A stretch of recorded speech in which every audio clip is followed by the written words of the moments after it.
அனைவருக்கும் வணக்கம். இன்னைக்கு பார்த்தீங்கன்னா, ஒரு முக்கியமான விஷயம் பேசலான்ட்டு தான் ரொம்ப நாளுக்கு அப்புறம் வந்திருக்கேன். இப்ப பார்த்தீங்கன்னா, மொபைல்ல வந்து நம்ம Facebookஓ, YouTubeஓ எது ஓப்பன் பண்ணாலும் இப்ப அந்த ஒரு வாரமா வந்துட்டே இருக்கு. அது என்ன நியூஸ்ன்னு உங்களுக்கே எல்லாருக்கும் தெரிஞ்சிருக்கும். 2 முக்கியமான நியூஸ் பத்தி தான் பேசலான்னு வந்திருக்கேன்.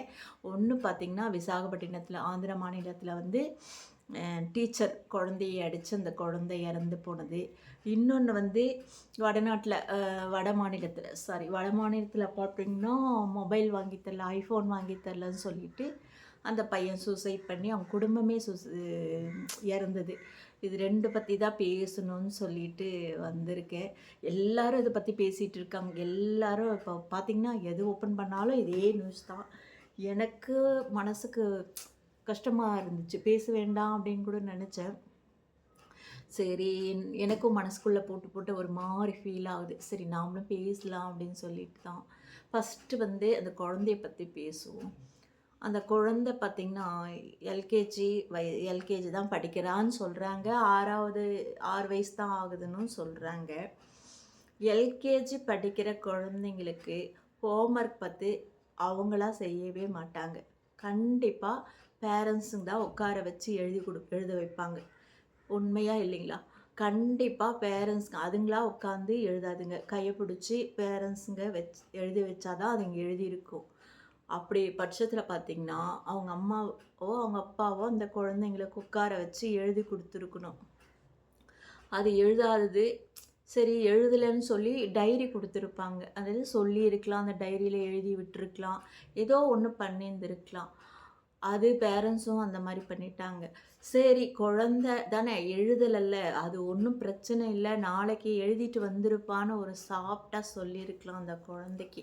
எல்லா குழந்தைங்களும் லைனா நிக்குது. அந்த குழந்தை மட்டும் அந்த பய உணர்வு அந்த ஃபேஸ்ல அப்படியே தெரியுது.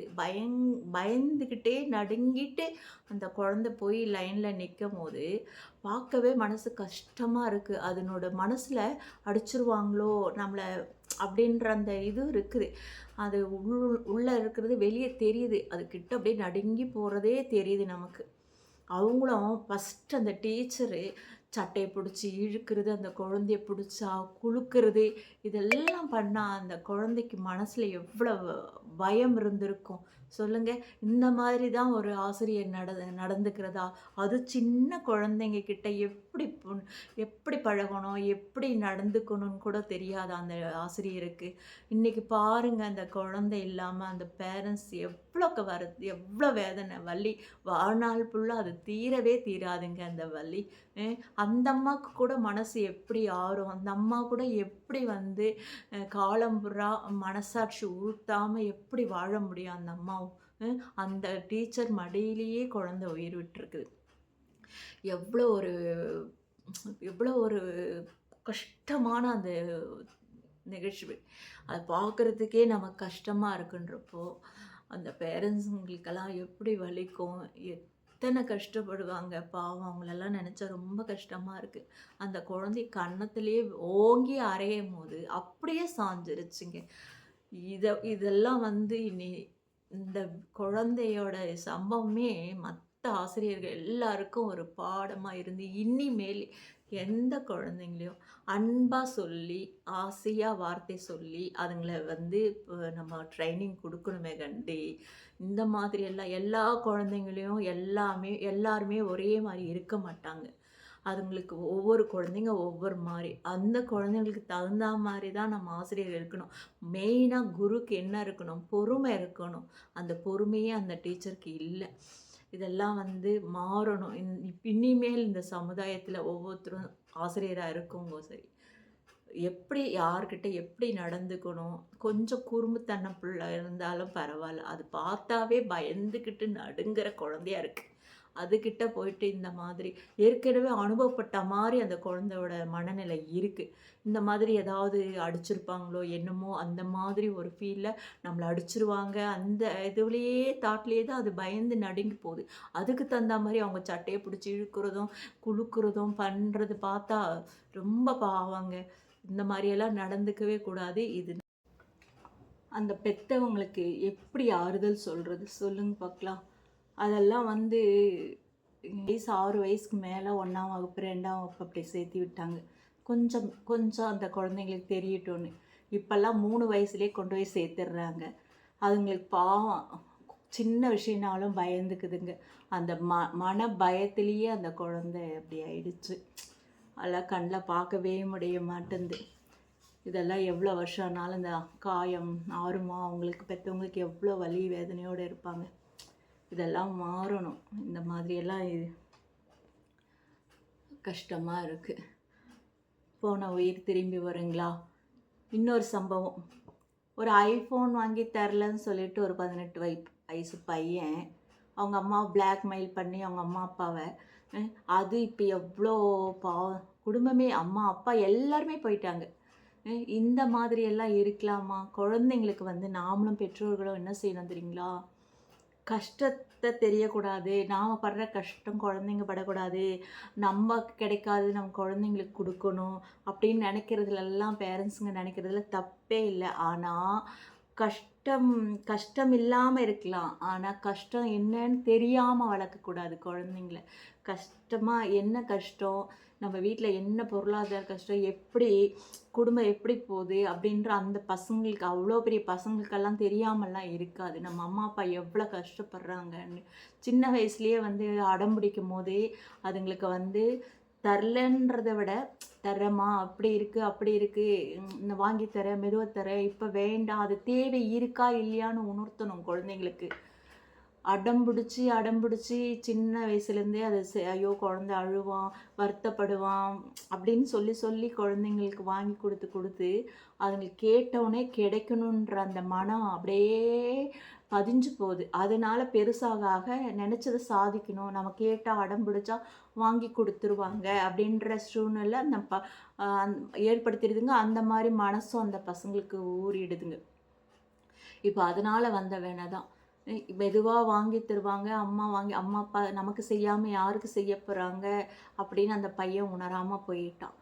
போயிட்டு எங்கேயோ மலை கிட்ட நின்று அந்த ஊர் ஜனமே நிற்கிது. ஆனாலும் அவனால் யாராலையுமே அவனால் காப்பாற்ற முடியல. அவனை ஓரமாக போயிட்டு அந்த மலை உச்சியில் அந்த வீடியோ பார்க்கும்போது ஒவ்வொரு டைமும் அந்த வீடியோ போட்டு பார்க்கும்போது அப்படியே மனசு அவங்க அம்மா காலில் விழுறாங்க. வந்துடுடான்னு அழுகுறாங்க, கெஞ்சுறாங்க. அந்த பையனுக்கு மனசே இறங்கலை. அவங்க அப்பா போய் அவரையும் பிடிச்சி இழுத்துட்டு போய் விழுந்துட்டான். அது வேணுனே விழுந்தானோ இல்லை அந்த ஸ்லிப்பாகி ஒரு நிஜமாகவே விழுந்துட்டாங்களான்னு தெரியல. விதி அந்த இடத்துல விளையாடிடுச்சு.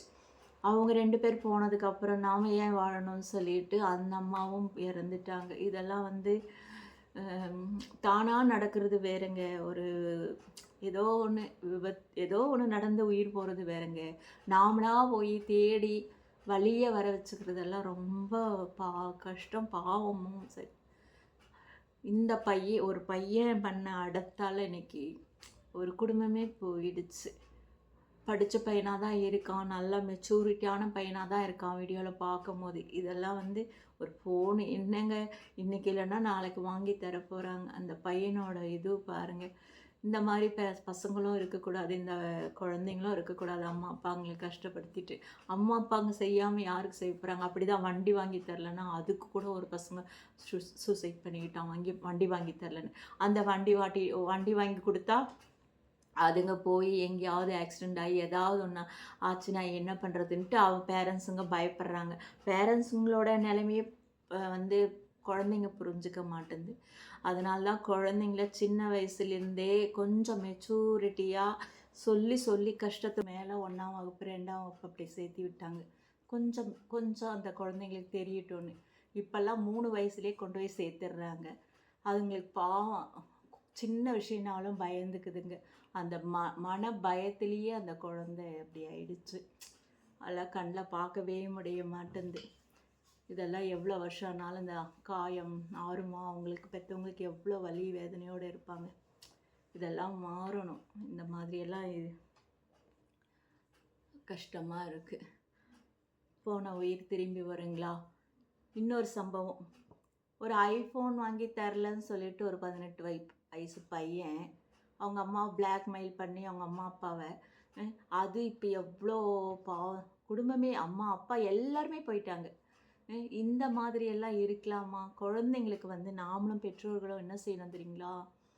கஷ்டத்த தெரியக்கூடாது. நாம படுற கஷ்டம் குழந்தைங்க படக்கூடாது. நமக்கு கிடைக்காதது நம்ம குழந்தைங்களுக்கு குடுக்கணும். அப்படின்னு நெனைக்கிறதுலலாம் பேரண்ட்ஸுங்க நெனைக்கிறதுல தப்பே இல்ல. ஆனா, கஷ்டம் கஷ்டம் இல்லாம இருக்கலாம். ஆனா, கஷ்டம் என்னன்னு தெரியாம வளர்க்கக்கூடாது குழந்தைங்கள. கஷ்டமா என்ன கஷ்டம்? நம்ம வீட்ல என்ன பொருளாதார கஷ்டம்? எப்படி குடும்பம் எப்படி போகுது? அப்படின்ற அந்த பசங்களுக்கு அவ்வளோ பெரிய பசங்களுக்கெல்லாம் தெரியாமல்லாம் இருக்காது. நம்ம அம்மா, அப்பா எவ்வளோ கஷ்டப்படுறாங்கன்னு. சின்ன வயசுலயே வந்து அடம் பிடிக்கும்போதே, அதுங்களுக்கு வந்து தரலன்றத விட, "தர்றேம்மா, அப்படி இருக்கு, அப்படி இருக்கு. நான் வாங்கி தரேன், மெதுவா தரேன். இப்ப வேண்டாம்." அது தேவை இருக்கா, இல்லையான்னு உணர்த்தணும் குழந்தைங்களுக்கு. அடம் பிடிச்சு சின்ன வயசுலேருந்தே அது ஐயோ! குழந்தை அழுவான், வருத்தப்படுவான் அப்படின்னு சொல்லி சொல்லி குழந்தைங்களுக்கு வாங்கி குடுத்து குடுத்து, அதுங்களுக்கு கேட்டவுனே கிடைக்கணுன்ற அந்த மனம் அப்படியே பதிஞ்சு போகுது. அதனால பெருசாக ஆக நெனச்சத சாதிக்கணும். நம்ம கேட்டா அடம் பிடிச்சா வாங்கி குடுத்துருவாங்க அப்படின்ற சூழ்நிலை அந்த அ ஏற்படுத்திடுதுங்க. அந்த மாரி மனசும் அந்த பசங்களுக்கு ஊறிடுதுங்க. இப்ப அதனால வந்த வென தான். மெதுவா வாங்கி தருவாங்க. அம்மா, அப்பா நமக்கு செய்யாம யாருக்கு செய்ய போறாங்க? அப்படின்னு அந்த பையன் உணராம போயிட்டான். போயிட்டு எங்கேயோ மலைகிட்ட நின்னு அந்த ஊர் ஜனமே நிக்குது. ஆனாலும் அவனால யாராலயுமே அவனால காப்பாத்த முடியல அவன. ஓரமா போயிட்டு அந்த மலை உச்சில அந்த வீடியோ பார்க்கும்போது, ஒவ்வொரு டைமும் அந்த வீடியோ போட்டு போட்டு பார்க்கும்போது அப்படியே மனசு அவங்க அம்மா கால்ல விழுறாங்க. "வந்துருடா, வந்துருடான்னு" அழுகுறாங்க. கெஞ்சுறாங்க. அந்த பையனுக்கு மனசே இறங்கல. அவங்க அப்பா போய் புடிக்க போயி, அவரையும் புடிச்சு இழுத்துட்டு போய் விழுந்துட்டான். அது வேணுன்னே விழுந்தானோ, இல்ல அந்த ஸ்லிப் ஆகி ஒரு நிஜமாவே விழுந்துட்டாங்களான்னு தெரியல. விதி அந்த இடத்துல விளையாடிருச்சு. அவங்க 2 பேர் போனதுக்கப்புறம் நாம ஏன் வாழணும்னு சொல்லிட்டு அந்த அம்மாவும் இறந்துட்டாங்க. இதெல்லாம் வந்து தானா நடக்கிறது வேறங்க. ஒரு ஏதோ ஒண்ணு ஏதோ ஒண்ணு நடந்து உயிர் போறது வேறங்க.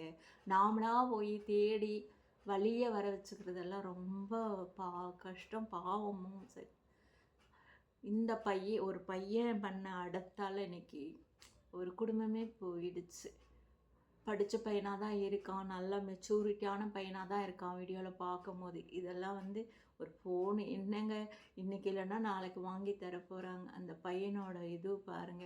இந்த மாரி பசங்களும் இருக்கக்கூடாது. இந்த குழந்தைங்களும் இருக்கக்கூடாது. அம்மா, அப்பாங்கள கஷ்டப்படுத்திட்டு.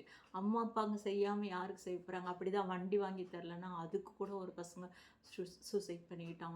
வண்டி வாங்கி தரலன்னு. அந்த வண்டி வாங்கி குடுத்தா அதுங்க போய் எங்கேயாவது ஆக்சிடென்ட் ஆகி ஏதாவது ஒன்று ஆச்சுன்னா என்ன பண்ணுறதுன்ட்டு பேரண்ட்ஸுங்க பயப்படுறாங்க.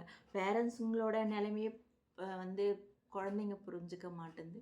அதனால தான் குழந்தைங்கள சின்ன வயசுலேருந்தே கொஞ்சம் மெச்சூரிட்டியாக சொல்லி